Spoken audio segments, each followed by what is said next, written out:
if we go to the gym and we use any of the gym equipment, Hmm. and it tells us that we're using so much energy, we're producing so many calories, we're expending so many calories of energy. The gym equipment is not specifically measuring that. What it's doing is it's typically either using how much wattage is being used by the machine, Hmm. or it's going to utilize what's referred to as a metabolic equivalent, a MET, MET, it's an abbreviation. Okay. And so the metabolic equivalent is how much change in metabolic rate is occurring due to the exercise. And That makes more so sense. so us sitting here just having a conversation right now, we're at a 1 Right. because we're not very metabolically active. No. If we start walking around while we're having this conversation, we're Hmm. going to be above 1. We're not going to be Right. super above 1, but we'll be above 1. If instead of just walking around having this conversation, we're going to do this while we're running on the treadmill, Hmm. that's going to take us up above that, a little bit above 1. So it once again depends upon how fast the tread is moving and what angle the tread is at. Right. But that's going to change the metabolic equivalent of the exercise. And so when we're looking at what's taking place in the gym setup Hmm. of energy utilization, it's going to be based off of not what is happening inside of our body, but what's happening with the machine. Gotcha. Now, if we use any of the tracking devices, Yes. what it does is by you setting your parameters Hmm. into that device, what it's doing is establishing what is your resting or your basal metabolic rate. And then based off of Okay. how heart rate's changing, it's going to estimate what is the metabolic equivalent change. And then based off the metabolic equivalent change, it's going to say, okay, you are expending so much energy, producing so many calories of heat. Okay.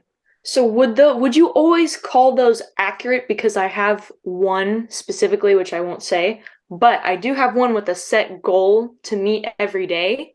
Do you think that those are at all accurate or useful? Should we even bother with them or They're the I'm trying to remember the exact reference right now off the top of my head, and I have to go back into the journals here to get specific.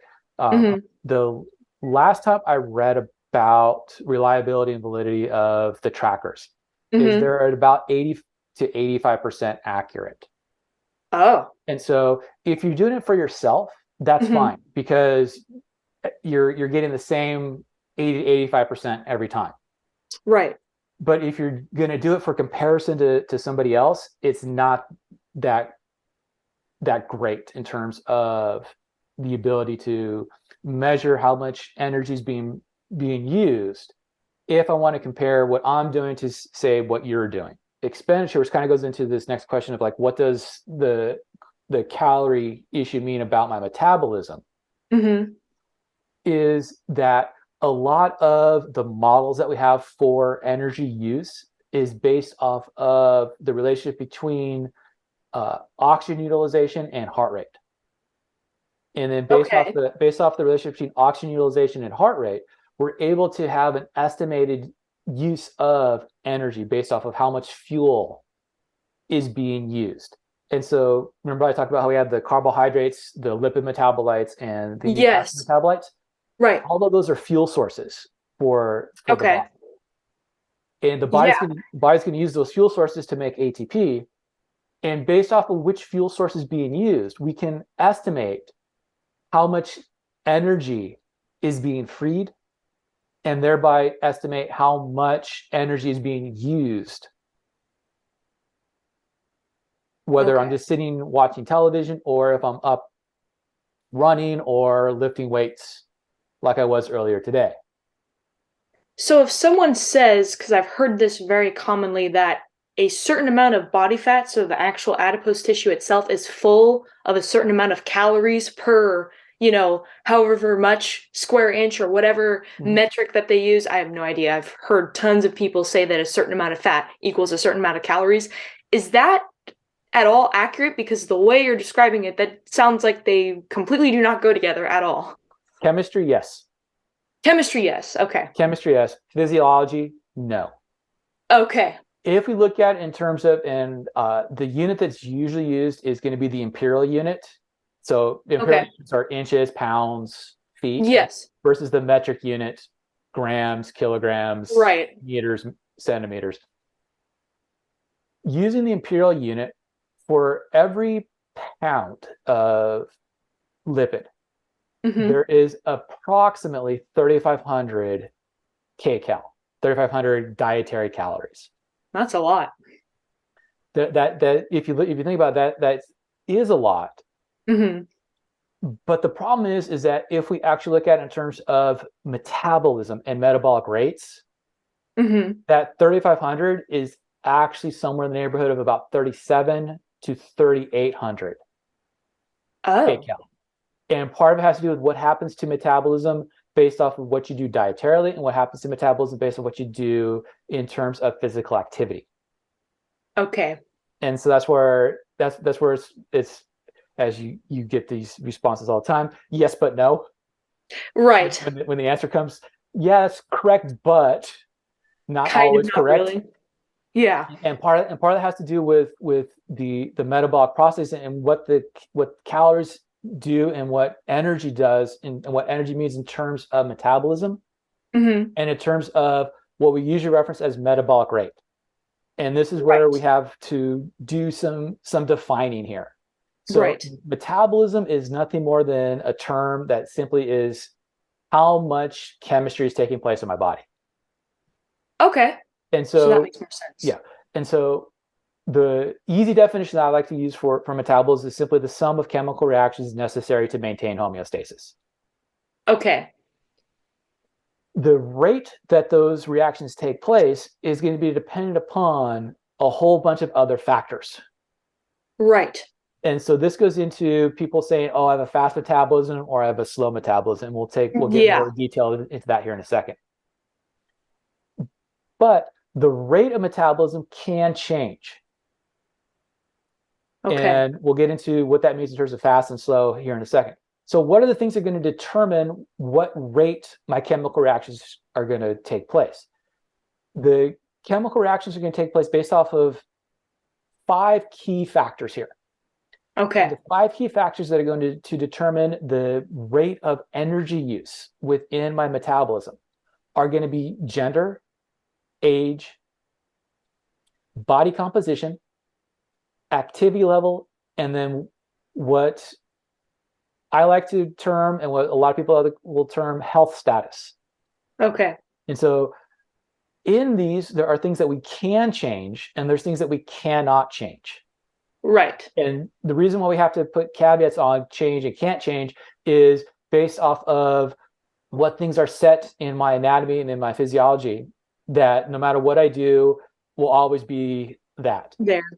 And so when we talk about this in terms of age is a chronological thing.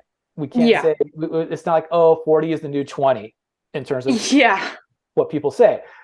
If you're 40, your physiology is 40.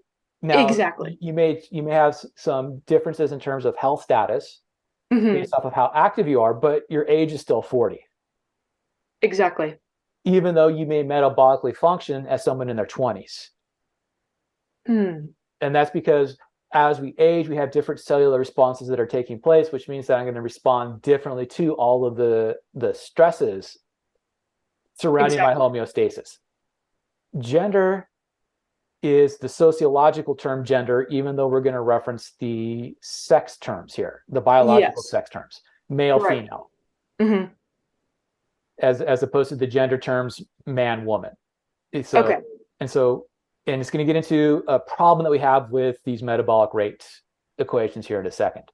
Okay. Cool. Body composition, activity level, and health status are all modifiable factors. Mm-hmm. That means that we can change them. Right. And as we change them, we change the hormones in our body. And by changing the hormones in our body, we change how the genes are being regulated, which goes back to the Yes. 40 is the new 20 kind of statement. And that's Right. where, by being physically active and by maintaining normal body fat. Mm-hmm. I'm able to have the correct hormonal situations within the body where my health status is normal, which means that I'm going to have good genetic regulation, which means that I'm going to have normal tissue growth, normal tissue maintenance, as opposed to someone that is 40, a couch potato, Right. not doing anything but consuming Sitting all food day. and sitting home all day watching television. And so those Right. people have different physiological responses, and based on those different physiological responses, they'll have different metabolic rates. So how hard would it be? So I know people who do live relatively, they kind of have more of a sedentary lifestyle. I know people kind of in that range.